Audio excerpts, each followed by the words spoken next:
Hi, welcome to This Sonic Obsession. My name is John Whidden, and this is Steve McLeod. We are in Halifax, Nova Scotia, and we are going to talk music, and we are going to talk about things around music, such as films, books, concerts, you name it. We're going to talk about music because we're obsessed with music, hence the name of the show, This Sonic Obsession. Anyway, we thought we would start off our first show with just a little background as to why we are obsessed with music, how it all started, and some of the things that we have tapped into over the years to kind of feed this obsession and to see it grow. So I will hand it over to Steve. Well, I think like a lot of people our age, it started with, I know there's going to be people rolling their eyes out there, but it started with the Beatles and the whole British invasion thing for me, it was like 1963, I guess. And it just lit a fire within me that has never waned to this day. I was, raised in a household where nobody played music. I had zero interest in music until they came along, and then everybody after that, the Animals, the Dave Clark Five, all of that stuff, and everything that's gone on. Well, not everything, but a lot of things that have gone on since those days. But I was raised in a household that my parents, we had one of those gigantic console wooden stereos that was a cross between a piece of furniture and a coffin. And they had 5 records in it, 5 LPs. They had bones? No bones. No bones. They had the soundtrack to My Fair Lady, the soundtrack to South Pacific, the soundtrack to Pinocchio, and 2 classical albums that I can't remember the names of. I've had zero interest in classical music, from then and on, mainly because the radio in the console was always tuned to the CBC, Canadian Broadcasting Corporation. It was on all the time when my mother was home, which was all the time. And that's all that played. And I just never got into that until suddenly we heard about these guys from England. And it was like, holy smokes, that's what I've been waiting for. It's not Itsy Bitsy Yellow Polka Dot Bikini. It's not Puff the Magic Dragon. Or how much is that Doggy in the Window, which was all over the radio? Yeah, and so that's it. It's just been an unquenchable fire since then, and it's sort of the motivating thing in my life, other than my family. Well, I don't know, maybe. and it's never stopped. Now, did your parents play music? Not really. Instruments or No. My father, there was a violin in the house, a fiddle actually. It wasn't, my grandfather had it. Yeah. And people would fiddle around with that, no pun intended. But no, the radio was on all the time, and there were certain TV shows that were played all the time, every week religiously. One of them, which most people probably don't remember or aren't familiar with, was Don Messer's Jubilee, which was a huge show in Canada. Back in the, I guess, late 50s, early 60s. And into the 70s. And into the 70s, before they canceled it. But the obsession started with me, the same reason, really. It was the Beatles. It was February 9th, 1964. The whole family was sitting around watching Ed Sullivan on a Sunday night, which is what we did every Sunday night. Everybody watched the Ed Sullivan Show.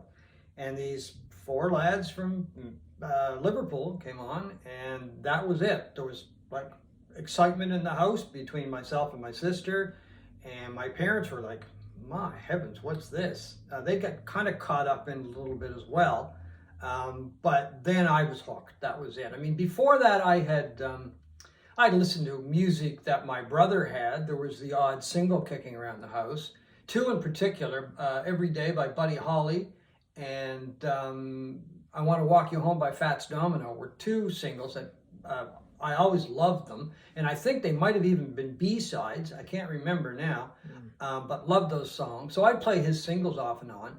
But it was the Beatles that just kind of drew me in. And that was it. It was like an addiction that's just never gone away. And other than, hurting my pocketbook from time to time, it's been a pretty healthy addiction. and one that's taken me literally around the world to see bands and to hear music and to check things out. But it was the Beatles that started it, and to this day, I'm still obsessed with the Beatles. I mean, there's a new set of Let It Be coming out in, I think, a month or so, which I'll probably buy. Not one of my favorite Beatle albums, but I'm looking forward to seeing the new movie, Let It Be. Very much looking forward to it. Yeah. And there is, as I say, a couple of sets coming out, and I'll probably buy one of them just to continue that obsession. But it was the Beatles, and then all the British invasion groups I would listen to. And then, of course, American groups I would listen to, Canadian groups as well. You name it. I mean, and pretty well every genre of music I've listened to seriously over the years. Some I like more than others. But once again, going back to February 9th, 1964, that was it. Yeah, but we're not just going to concentrate. We're not going to be just backward looking all the time, although certainly a percentage of it will be. I still am always in search of new bands, new music. I subscribe to Tidal streaming. I listen to a lot of new stuff. So we're going to be dealing with certainly new stuff as well. We are not rap fans, which, big surprise, I'm sure, to everybody out there. We're not rap fans, so we won't be dealing with that per se. We'll leave that to people more experienced with that than us. Not huge country fans either. There is some country that I like. There are some country artists that I love, Emmylou Harris being one. Americana, certainly. Yeah. Americana is certainly in our wheelhouse. Yeah. And if it is country, it's probably older country that I would listen to. Not so much new stuff. There are people like Chris Stapleton, who I really like, Sturgill Simpson, who I really like. But to call Sturgill Simpson country, I think is... he's not really put himself into that one category. He's kind of, he's branched out, let's put it that way. Bluegrass, right? Yeah. Those 2 Lawnmower albums or whatever they were called. And so we're going to be dealing with that as well. We might interview people at times if all goes well. And we're going to try to do, not every episode, but some of them with record reviews of the stuff that we've heard this year in the calendar year. Now we're going to talk about a couple of artists and a couple of albums that we like, that the albums came out recently. One of my favorites from the past summer is Fat Pop by one of my favorite artists, Paul Weller, known affectionately as the Mod Father.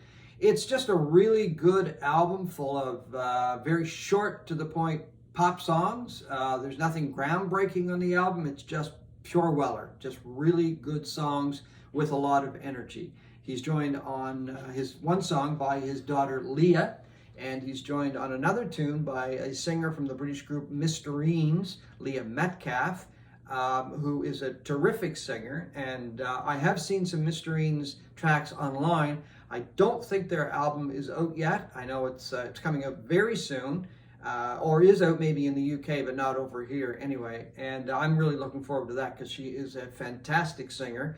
And also joining Weller on the album is Andy Fairweather Lowe. Andy Fairweather Lowe has been around actually longer than Weller because he was with a British group called Amen Corner, and then he played with Eric Clapton on a few albums and some toured. He toured with Clapton for quite a bit, and he also played with Roger Waters. So Weller bringing in a couple of guests to spice up the album and make the pop songs on this album even fatter, if I can say that.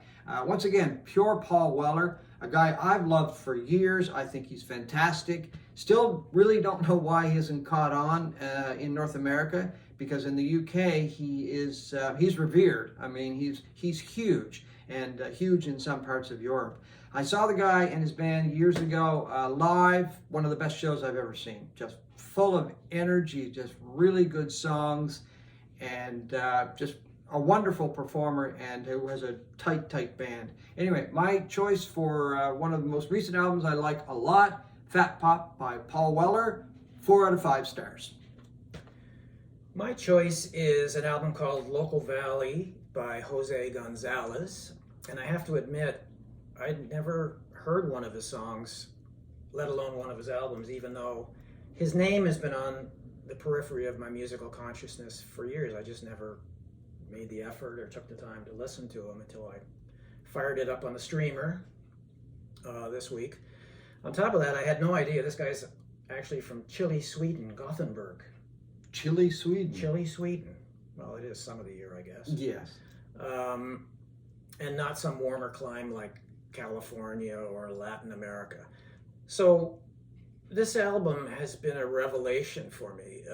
It's a lovely, soothing folk album that shares more with Simon and Garfunkel and Cat Stevens than it would by any preconception that I had based entirely on his name and heritage. It's a beautiful album. It was recorded entirely in his home studio, which apparently overlooks the ocean outside of Gothenburg. And it's made me imagine that he, recorded this while his family was asleep late at night. It just has that kind of vibe about it.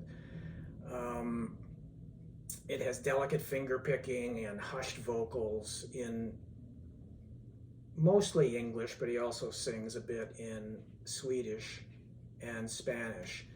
And it's the kind of album that it's perfect for putting on when you're early in the morning, when you're brewing a pot of coffee and all that, or late at night. Or a cup of coffee. Cup of coffee, yeah. Or late at night with a drink or a glass of wine or whatever. It really is a tremendously beautiful, soothing, calming album at a time when the world seems to be getting crazier and more fractious. So 4 out of 5, like Paul Weller, I would say. It's a wonderful album. And that's our show for this week, our first show. We hope you enjoyed it. We hope you'll be back to watch and listen to us and share our sonic obsession. Thanks for watching.